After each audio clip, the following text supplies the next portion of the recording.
Ash came back to me with nothing, no self-reflection. Ash used it as a moment of, I don't know, ego stroking, of must mean Grace is the issue because I'm perfect. And this bothers me, Lee, because when we had that argument, I said to Reese, I'm so worried about Ash. I'm worried he's upset. This is really painful to watch, but part of me is happy because we're coming to the end of the Ashley and Grace storyline. That's been a nightmare, a roller coaster from day one. Yes, Ashley might not have said something the way Grace wanted to hear it, but at the end of the day, she is responsible for 95% of the issues they've had in that marriage from what we've seen. From what we've seen, not what has happened off camera, but what has been placed in front of us, the viewers to see. Grace is 95% responsible for what has happened. And sadly, she continues to pick, every time there's an issue, she magnifies it and then turns around and blames it on Ashley and says, you're making me look bad, not taking into account what she has done. But anyway, I digress. And I told you, and I'm going to repeat it now, the villain is about to be April. She is the one that is about to be front and center unless she leaves Leo. We are all going to be talking about her next week. Anyway, hey there, thanks for stopping by. It's Valerie. Welcome to my channel. If you're new here, don't forget to subscribe, click the like button, turn on the notification bell for when I upload new videos, and definitely leave a comment. In this episode, I'll be reviewing Married at First Sight UK, Season 10, Episode 26. So we have the couples, they're all reunited with their partners. Everybody's happy to be back. Well, the majority are happy to be back with their partners. You have Rebecca and Bailey. And what I've noticed with Rebecca and Bailey is they have a habit of pivoting. They say very little about themselves and then they'll pivot to another couple. That way the attention is taken away from them. Because they were saying, they're in a very good space, but then they started speaking about Leo and how he was putting more into his marriage than April was, and how that was a problem. And you had, Rebecca saying she is Team Leo from what he's told her. And it's like, but we haven't heard about your marriage with Bailey. Can you tell us more? What is going on? What is the drama? What exactly are we watching? April, on her part, is speaking to Leo. She's saying she feels some type of way. She feels like she's been thrown under the bus, and she feels like Rebecca took things out of context. And it's like, girl, you were recorded. Unless you're puzzled and you can't remember, you were recorded saying you don't miss him when he's not there. So for you to turn around and say, no, actually, I didn't say it that way, this man is going to say it. It leaves Leo. I think Leo is easily confused like me, because he was now confused because he's heard two conflicting stories. And it's like, wherever two people are opening their mouths to speak, know that it's his side, her side, and then there's the truth. So the truth is somewhere in between April and Rebecca. And unless you watch it on TV, you're never going to know what it is. Nelly and Steven. Well, Nelly's still upset. So she slept in the bedroom. Steven slept on the couch because apparently she feels mugged off by the fact that he put up April's picture. Yes, that was wrong of him. He should have just left the group picture and then given April the picture to take to her place. April didn't take the picture with her. Why? Because she knew it would be a problem with Leo. But he wants the drama. He wants the beef. And he knows how insecure his wife is. That's why he put that there, to antagonize her and see if he can get a reaction or a rise from her, as far as I'm concerned. Leah and Lee, well, this drama, Lee is not happy because of the fact that she had set boundaries for Leah, and it seems Leah hopscotched and jumped over those boundaries. She's upset that Leah was flirting, and Leah on her part is saying, I feel interrogated. I feel like I've been cross-examined. I'm on the witness stand because of the way she was dissecting everything. What did you say? What did you do? How did it happen? And so Leah has to take responsibility. She did flirt. Even when they arrived at the dinner party, she did flirt. I think that's her default setting. And so it's now up to Lee to decide, do you want someone whose default is flirting, or do you want someone who's not always flirty? So I don't know how they'll resolve that. Grace is upset because she's in her apartment on her own. She feels like, on his part, Ashley is it comes across as self-centered in the sense that she said, I asked him to self-reflect. He didn't self-reflect. And this is why we are here, because he didn't use this time away. I thought he was going to use it to self-reflect and see where I was coming from. But it seemed he went there and he completely forgot about me. And it's like, this man was broken. Abby is the one who got him out of the space that he was in. So the audacity for you to think he should have gone there broken and continue to ponder about you doesn't make sense. Oh, I was worried about him. Oh, no, Grace, please take several seats. On his part, actually saying he's a broken man. He feels like, she can't see him for who he is. I really wanted her to see me for for who I am. I really wanted this marriage to work, but it doesn't seem like, it's ever going to work. Grace on her part is saying, all I want is just someone to love me for who I am and the way I want to be loved. And it's like, girl, sit down, take several seats. We're not here for it. Anyway, the couples turn up for the dinner party. First in is Abigail and John. They're in a very good space because, they said they loved each other. Kia and David walk in next. And you have, John say, I really appreciate Kia because Kia was able to help me sort of realize that I need to live in the moment, which allowed me to realize that I love my wife. And I told my wife I love her. David and Kia, they're excited, they're happy, they're in a good space. So they are always in La La Land. They're followed in by Reese and Lisha. Reese and Lisha. You had Reese. Reese is something else, but he's managed to pacify Lisha. Let us put that out there. He's managed to pacify her because he said, I really missed her when I was with Grace. I really missed her talking. I was like, well, he can say whatever he wants and she won't take it as personally as Grace. She's not as over analytical. And I think this is what he loved. Lisha is telling the girls that Reese calms her down. So, she's happy to be with him. I love it for them. Lee and Leah, they walk in. They talk about their partner swap. Lee says she had an amazing partner swap because she had David, and David was able to take her to Ann Summers shopping, so she really loved that. Lee, when they walked in, Leah was already flirting with Lisha, and it's like, your wife is there. She can watch. She can see you. Why can't you just, tone it, calm it down. And so it's a bit conflicting and it's a bit worrying because you have Leah have a conversation with David and say to David, the problem I have is when I came back, instead of her being excited to see me, it was just nagging and nagging. Did you flirt? Did you do this? Did you do this?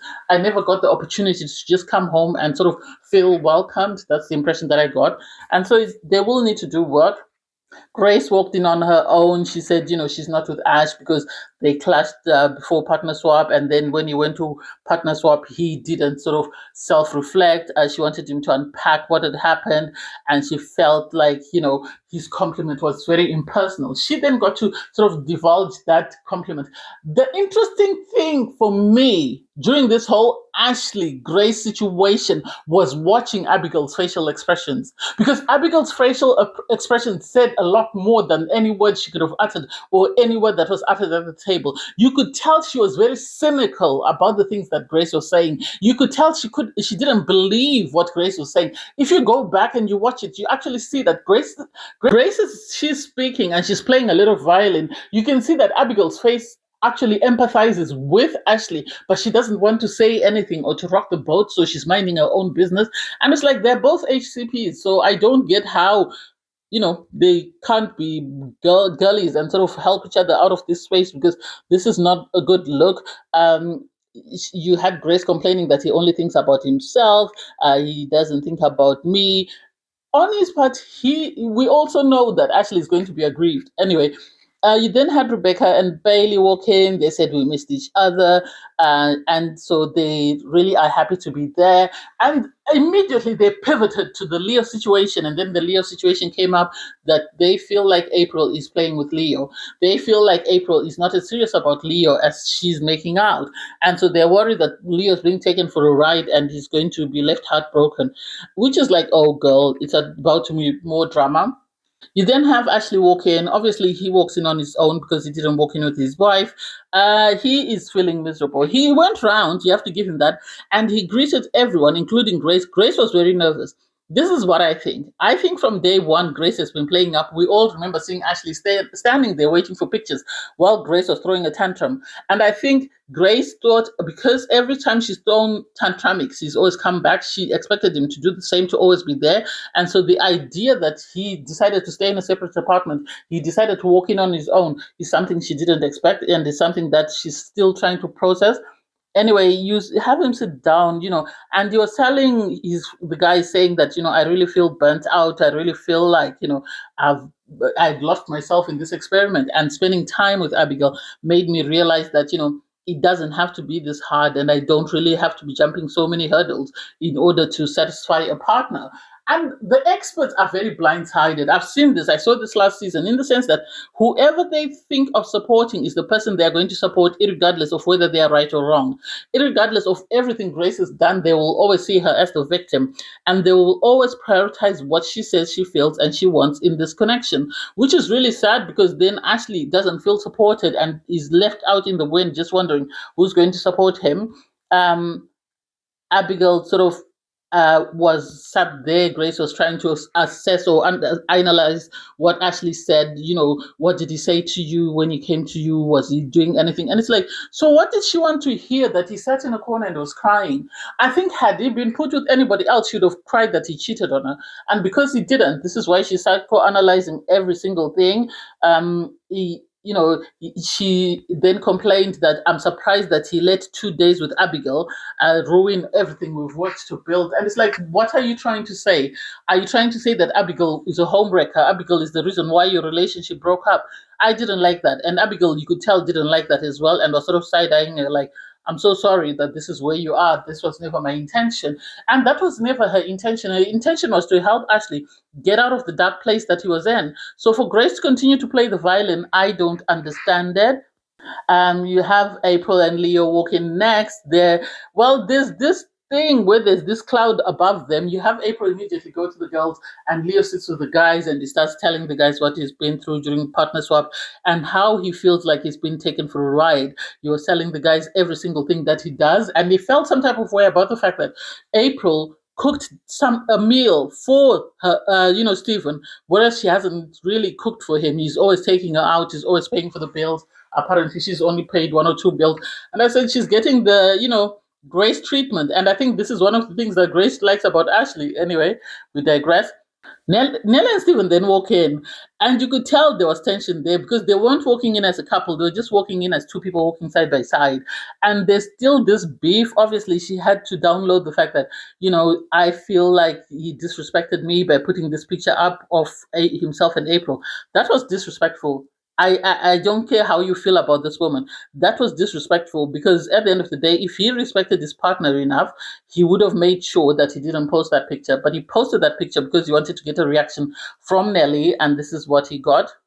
And so they then, everybody then went up to the dinner table, and obviously there is tension, there is drama because of the fact that some people are not happy with their couple. Some people are not happy with their partners. You have April. April has been saying she wants to sort of address the situation with Rebecca, and I'm surprised we didn't get to see that.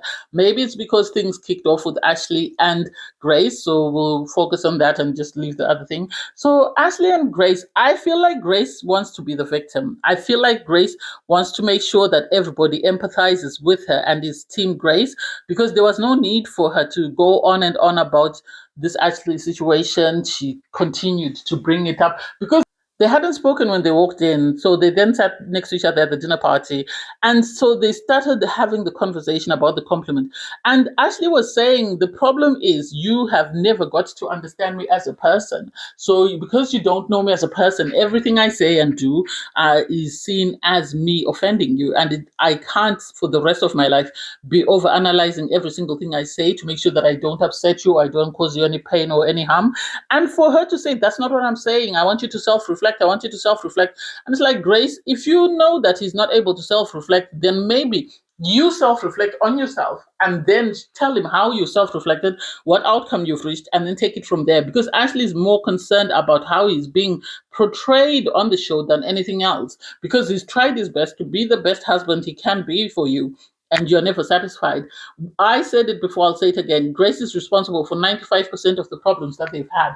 I think had Ashley not had money, Grace would have walked out of this marriage a long time ago. But because he had money and he treated her very well, this is why she stayed in this marriage. I don't know whether she liked him as a person. I don't agree with the experts that they like each other romantically. I think Ashley likes Grace, but I don't think Grace likes Ashley as much as we all think she does. She was complaining that, Ashley was saying to her, you're very hyper analytic of every single thing that I say. You always have an issue. I always have to be mindful of what I say, how I say it, when I say it, because if I don't say it the way you want me to say it, then we have a problem, and I can't continue to live the rest of my life like that. You had, Leah eventually tell them that the two of you are listening to respond, you're not listening to understand, which is the problem a lot of people have, in the sense that they were listening to respond, and the moment they heard what they wanted to respond to, they were up and running. So in the end, Ashley got fed up and he walked away from the table. For Grace to be asking everyone, should I follow him? Should I follow him? What do you think, Sherlock Holmes? You do not need validation from other people. You're complaining that this man needs validation from people, and this is why he's always behaving the way that he does. And yet you're looking around at every single person in the room to say, should I follow him? Should I ask him what's wrong? Should I see if he's okay? Why would you need to do that if you didn't need validation? For her to go out there and then sit next to him and be hugging him and stuff. And it's like, but Grace, we all remember you saying you don't like people touching you. We all remember the way you behaved at the honeymoon when he tried to give you a massage. So when did we go from that to suddenly you're here? Oh, I'm going to conclude in saying Grace had issues with Ashley, and Ashley kept giving her the rope as much as she wanted, so that she could get her way. And when they got to this stage, she continued to. When we had the family meetup, she realized that this is a great guy. He comes from a great family, so I need to keep him where I want him. But she must have been going to her friend and getting advice on how to run her relationship. In so doing, this is how she's damaged her relationship. Because had she silenced the outside noises, had she focused on the man that she has, she's complaining that I only wanted him to love me the way I wanted to be loved. But we've never heard her ask him, Ashley, how do you want to be loved? It's always been Grace wants, and never what does Ashley want. And suddenly now that she's being told that, well, I also want, we have a problem. Do I think they should stay together? No. Do I think they've already split up? Yes, I do. And I think Grace will always live to regret this, because he's not a perfect guy, but he was a guy who was willing to do the work, a guy who she understood his faults. And had she been a bit more calm and a bit more patient, she would have got to where the likes of Abby and John are. But she was very impatient. She came in with a set of standards, having listened to whoever she spoke to, and that's what she wanted. And she wasn't flexible, and now they're here. Anyway, thanks guys for watching. Please don't forget to like, share, comment, and subscribe. Click on the link in my video to watch my review from episode 25. Bye everyone.